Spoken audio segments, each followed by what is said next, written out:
Hello and welcome back to another YouTube video. Today I'm doing my jungle tier list for patch 13.23, so if you enjoy the content, like, subscribe, and let's get into it. To me, this patch had very few changes, so I'm going to very quickly go over them as it's not a huge amount of content. A lot of things are going on the PBE at the moment. We've got all the preseason changes, bunch of new items, mythics are gone, and that's where all the action is really happening. These two next patches of 13.23 and 13.24 are trying to get things very similar to what they are, just or trying to keep things very similar.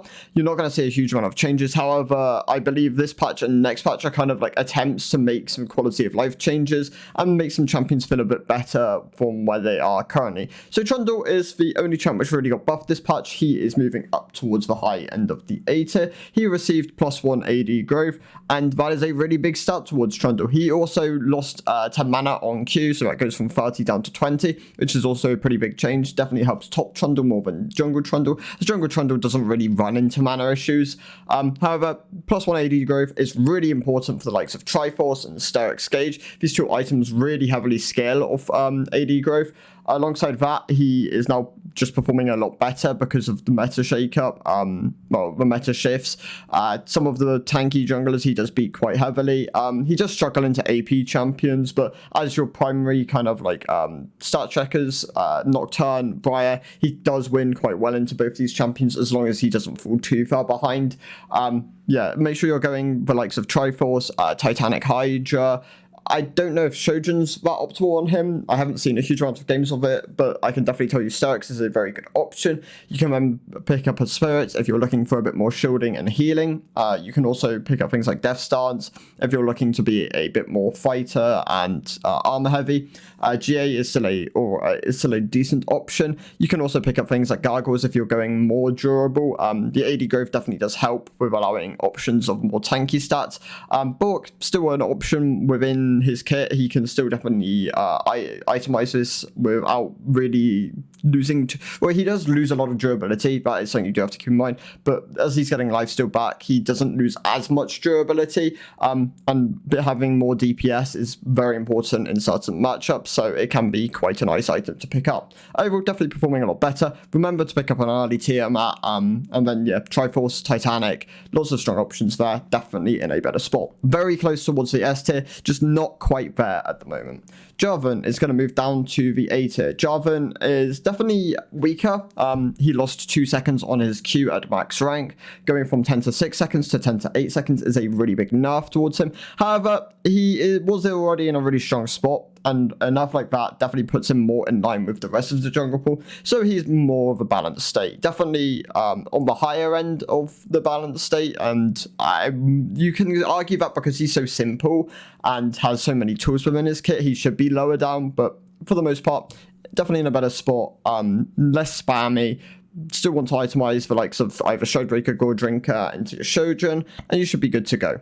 Other than that, Neferi is the only other jungler alongside Briar. Okay, so Briar is a weird one. Briar did not actually get nerfed this patch. Well, she got nerfed this patch, but it didn't really do anything. Her win rate, if anything, went up, because less people are playing the champ, more people are building the lethality options, which is why she is getting hit again in 13.24. But for the most part, still very similar to what she is current from the patch before. Still an incredibly strong jungler, especially not even especially, like, you have to go the lethality options. She has like a 4-5% win rate difference between lethality and bruiser options. That's just how outrageously strong they are. So yeah, just keep that in mind. But yeah, Neferi got nerfed this patch. She was already a D tier jungler. She stays in the D tier. I wouldn't recommend playing her in the jungle. She is not a good clearer. She has terrible early game ganks, as her W doesn't have a huge amount of range until you get those ultimate power spikes. Past that, yeah, I just wouldn't recommend playing Neferi in the jungle. Still an alright, a decent mid laner and a top laner, but not a great jungler. So for other junglers we want to talk about, Poppy is going to move up to the S tier. She's doing really well at the moment. Lots of high mobility champions, which she can cancel out. She performs really well on the top lane, working as a really good flex pick.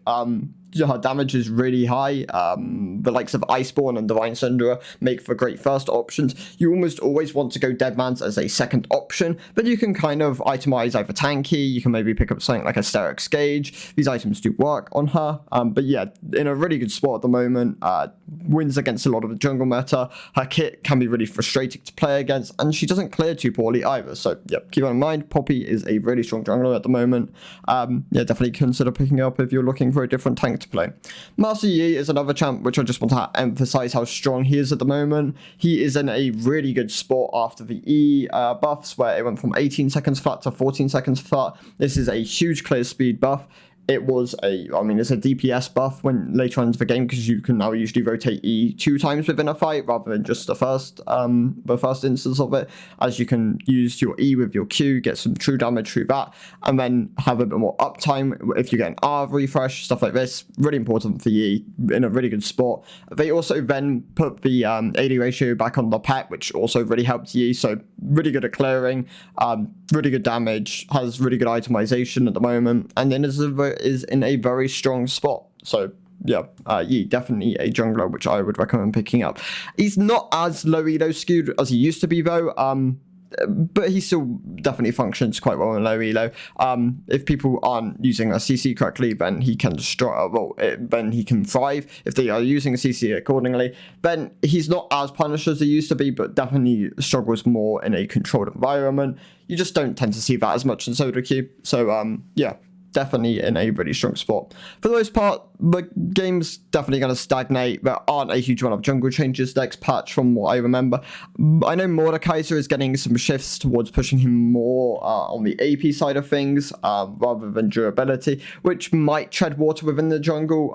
These days, tanks have really good clears because of how much resist scaling and health scaling the pet has, making their clears really fast. The likes of Rammus is a really good abuser of this. Zac still in a really good spot. Nunu is one of those champions where people still itemize him incorrectly, and until the item changes come in, I imagine that will stay the same. Demonics and Radiant is definitely the way to go. He has really, really aggressive AP ratios, making Demonics a really valuable item on him. Radiant is the best tank item in the game. It has been for a while. This is pretty known at this point. Unless you're a really good abuser of Iceborne Gauntlet, you tend to just go Radiant. Jak'Sho was really overhyped when it came out.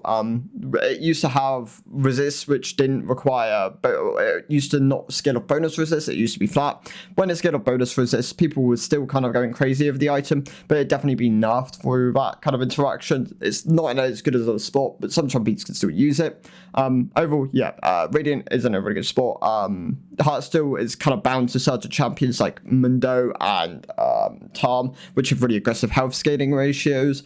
But yeah, for the past that, Radiant really strong. But like Maokai is another really good abuser of it. Poppy is a really good Iceborne, but like Divine Syndra is also a good option on her.